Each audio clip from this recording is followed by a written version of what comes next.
अली रज़ा को मैसेज करते हैं नमाज के लिए।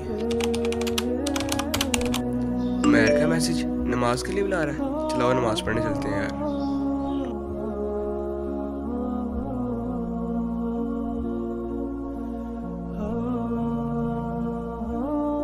यार नमाज हो गई, चलो अपनी अपनी नमाज पढ़ लेते हैं। चलो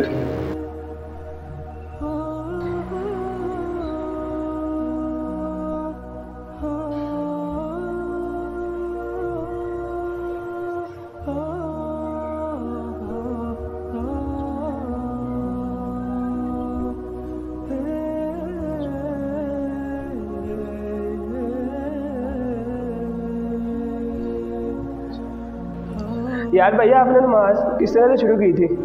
जैसे आपने नमाज पढ़ी हाथ कानों तक लेकर जाने चाहिए, लेकिन आप हाथ कानों तक नहीं लेकर गए।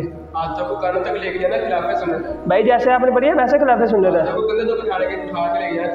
आपके पास कोई दलील है? अभी बोली जा रहे हो, बहस करी जा रहे हो मुझसे। मुस्लिम की तवील हदीस है, आप सल्लल्लाहु अलैहि वसल्लम जब भी अपनी नमाज शुरू करते तो अपने हाथों को कंधों तक उठाते हैं। इसी तरह बुखारी और मुस्लिम की हदीस में मौजूद है, हज़रत इब्न अब्बास से मरवी है कि आप सल्लल्लाहु अलैहि वसल्लम जब भी नमाज शुरू फरमाते अपने हाथों को कंधों के मुकाबिल उठाते।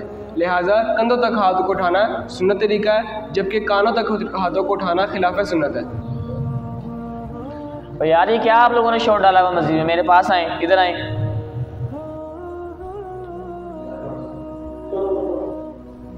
और यार आप लोगों ने मस्जिद में किस तरह का शोर डाला? क्यों शोर डाल रहे हैं? और यार एक बंदा बात कर, एक बंदा। जी भैया आप बोलिए। भैया नमाज गलत पढ़ा था, मैंने सोचा आप नमाज गलत पढ़। क्या नमाज में क्या गलत पड़ा? ये जब तकबीर कह रहा तो इसने कानों तक हाथ नहीं उठाए। मैंने सोचा आपने कानों तक हाथ क्यों नहीं उठाए, तो ये कहता है ये सुन्नत के खिलाफ है। और आगे से मुझे मुस्लिम बुखारी की मुझे हदीस सुनाने लगे। इमाम साहब, इसको मैंने बुखारी और मुस्लिम की रवायत सुनाई है कि हाथों को कंधों तक उठाना सुन्नत है, लेकिन ये मानने के लिए तैयार ही नहीं है। अब आप बताएं सही तरीका क्या है? देखो जनाब अली, सही तरीका यही है कि कानों तक हाथों को उठाया जाए। सुन्नत तरीका भी यही है। और आप जो बुखारी और मुस्लिम की रिवायत पेश कर रहे हैं, मैं अभी आपको बुखारी और मुस्लिम शरीफ ही से हवाला देता हूँ। हज़रत मालिक बिन हुवैरिस रज़ी अल्लाह तआला अन्हु फरमाते हैं, नबी अलैहिस्सलातु वस्सलाम जिस वक्त नमाज को शुरू फरमाया करते तो हुजूर अपने हाथों को कानों तक उठाया करते। और बाज़ ने इस हदीस की सराहत भी कर दिया है कि नबी अलैहिस्सलातु वस्सलाम जब नमाज को शुरू फरमाया करते तो अपने हाथ मुबारक को कानों की लो तक उठाया करते। और ये जो हदीस पाक आप पेश कर रहे हैं ना जनाब अली, ये हमारे बिल्कुल ख़िलाफ़ नहीं है।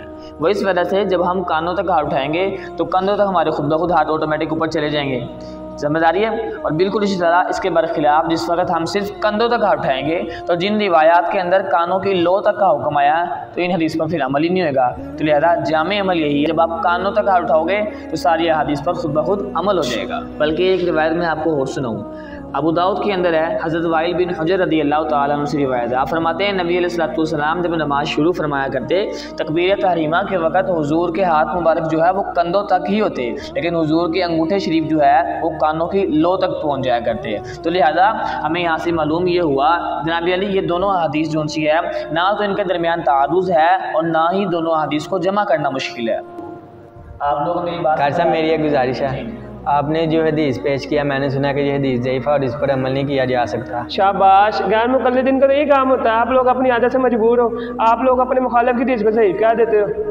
जनाब अली, सबसे पहले गुजारिश ये कि मैंने आपके सामने बुखारी और मुस्लिम की रिवायत पढ़ी है, ठीक है, जिन पर आपका बहुत ज़्यादा एतकाद है। और दूसरी गुजारिश ये है कि जनाब अली कि जिस वक्त कोई हदीस जो ज़ईफ़ होती है उस हदीस को जिस वक्त वो कई असनाद से मरवी हो रिवायत की जाए तो उस हदीस का दर्जा जो है वो ज़ईफ़ से हसन तक का हो जाता है और वो हदीस जो है वो कवी हो जाती है। आखिरी गुजारिश ये है कि जिस वक्त किसी ज़ईफ़ हदीस पर उम्मत, औलिया अल्लाह और सालिहीन का अमल आ जाए तो वो ज़ईफ़ हदीस ज़ईफ़ नहीं रहती बल्कि वो हसन बन के कवी हो जाती है। तो लिहाजा मालूम ये हुआ कि जो रिवायात मैंने आपके सामने पढ़ी है इन रिवायात की रोशनी के अंदर सही और सुन्नत तरीका ये है कि हम लोग जिस वक्त तकबीर तहरीमा के लिए हाथों को उठाएंगे तो हाथों को कंधों तक नहीं बल्कि कानों की लो तक उठाएंगे ताकि बाकी रिवायात पर भी अमल हो जाए। लिहाजा खुलासा कलाम सिर्फ इतना ही है कि जिस वक्त हम लोग कानों की लो तक हाथ उठाएंगे बाकी हदीस पर भी अमल हो जाएगा। इसके बरअक्स जिस वक्त हम सिर्फ कंधों तक हाथ उठाएंगे तो जो कानों तक हाथ उठाने वाली हदीस है वो रह जाएगी। खुलासा कलाम और आखिरी गुजारिश ये है कि जनाब अली जिस वक्त नमाज शुरू करनी है कानों तक हाथों को उठाना है तो कानों की लो तक हाथों को उठाना है। इन अहादीस की रोशनी में उम्मीद करता हूँ कि आप लोगों को समझ आ गया होगा। जी इमाम साहब, हमें मसला समझ आ गया है। इंशाल्लाह जब भी हम दोबारा नमाज़ पढ़ेंगे तो अपने हाथों को कानों की लो तक उठाएंगे। इंशाल्लाह। अस्सलाम।